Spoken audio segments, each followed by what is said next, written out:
Jammu border पर सुरक्षा कर्मियों द्वारा दागे गए आंसू गैस के गोले के कारण कुछ किसानों के घायल होने के बाद शुक्रवार को प्रदर्शनकारी किसानों ने दिल्ली के लिए अपना पैदल मार्च स्थगित कर दिया, जिसको लेकर किसान नेता सरवन सिंह पंडेर ने कहा कि कुछ किसानों के घायल होने के मद्देनजर हमने जत्था वापस बुला लिया था और 101 किसानों का जत्था आज दिल्ली कूच करेगा। दिल्ली में अगले साल की शुरुआत में विधानसभा चुनाव होने हैं। इसे लेकर आज से शुरू होने वाली दिल्ली बीजेपी की परिवर्तन यात्रा की तारीखों में बदलाव कर दिया गया है। जानकारी के मुताबिक परिवर्तन यात्रा में मुख्य भूमिका दिल्ली के 7 सांसदों की थी। बीजेपी के सभी 7 सांसदों को इस यात्रा को दिल्ली की सभी 7 लोकसभा और 70 विधानसभा सीटों पर लीड करना था।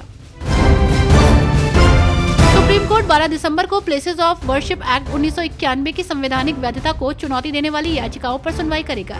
Chief justice Sanjeev Khanna, justice PV Sanjay Kumar और जस्टिस मनमोहन की स्पेशल बेंच इस मामले पर सुनवाई करेगी। केंद्र सरकार ने नोटिस के 3 साल और 8 महीने बाद भी अब तक इस पर जवाब दाखिल नहीं किया है। हिंदू पक्ष ने 1991 में बने इस कानून को चुनौती दी है।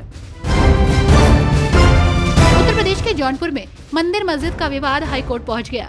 अटाला मस्जिद को लेकर स्वराज वाहिनी एसोसिएशन ने मस्जिद के अटाला मंदिर होने का दावा किया। इसको लेकर अब स्वराज वाहिनी एसोसिएशन को अपना जवाब दाखिल करना होगा। हालांकि अब इस मामले में अगली सुनवाई 9 दिसंबर को होगी।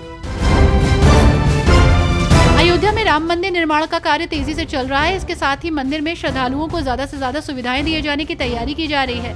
श्री राम जन्मभूमि मंदिर निर्माण समिति के अध्यक्ष नृपेंद्र मिश्रा ने इस बारे में जानकारी दी। दावा किया कि जून 2025 तक का निर्माण पूरा हो जाएगा। इसके साथ ही बैठक को लेकर 2 अहम फैसले लिए गए हैं। महाराष्ट्र में मंत्रिमंडल विस्तार को लेकर महायुति की बड़ी बैठक हो सकती है। मंत्रिमंडल के विभागों को लेकर मुख्यमंत्री देवेंद्र फडणवीस, डिप्टी सीएम एकनाथ शिंदे और अजित पवार के बीच मंथन होगा। माना जा रहा है कि इसके बाद 11 या 12 दिसंबर को मंत्रिमंडल का विस्तार हो सकता है। बीजेपी नेता वीरेंद्र सचदेवा ने कहा कि ये आवाज जनता की है। हम संकल्प पत्र के माध्यम से जब हम जनता से सुझाव मांग रहे हैं तो जनता की एक ही आवाज है। दिल्ली में केजरीवाल की भ्रष्टाचारी सरकार से मुक्ति चाहिए, इसे बदलना है तो ये भाव वहीं से आया है। वहीं अब नहीं सहेंगे, बदल के रहेंगे। दिल्ली की जनता परेशान हो चुकी है, इसलिए दिल्ली की जनता केजरीवाल से मुक्ति चाहती है। महाराष्ट्र के डिप्टी सीएम अजित पवार ने ईवीएम पर आदित्य ठाकरे के आरोपों और टिप्पणियों का जवाब दिया। उन्होंने कहा कि विपक्ष को चुनाव आयोग से संपर्क करना चाहिए और असंतुष्ट होने पर अदालत में न्याय की मांग करनी चाहिए। उन्होंने सभी दावों को खारिज करते हुए कहा कि ऐसे आरोपों में कोई दम नहीं है।